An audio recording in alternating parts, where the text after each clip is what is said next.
ఎన్నికల్లో మోసపూరిత హామీలిచ్చి అధికారంలోకి వచ్చిన కాంగ్రెస్ నాయకులను గ్రామాల్లో ప్రజలు నిలదీస్తున్నారని ఖమ్మం పీఆర్ఎస్ ఎంపీ అభ్యర్థి నామా నాగేశ్వరరావు అన్నారు. ఎన్నికల ప్రచారంలో భాగంగా ఖమ్మం కూరగాయల మార్కెట్లో నామా ప్రచారం నిర్వహించారు. ప్రతి దుకాణానికి తిరుగుతూ ఓట్లు అడిగారు. మార్కెట్లో ప్రజలు సమస్యలను అడిగి మరీ తెలుసుకున్నారు.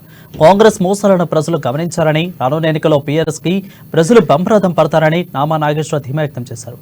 ఖమ్మంలో కేసీఆర్ పర్యటనను విజయవంతం చేయాలని ప్రజలు నామాకు విజ్ఞప్తి చేశారు.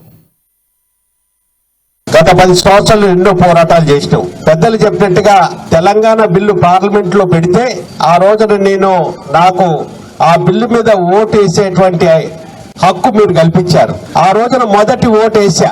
తెలంగాణ బిల్లు మీద మొదటి ఓటు వేసినటువంటి వాడిని. మిమ్మల్ని నేను కోరుకునేది ఒకటే, గత 25 సంవత్సరాల నుంచి నన్ను మీరందరూ కూడా చూస్తున్నారు.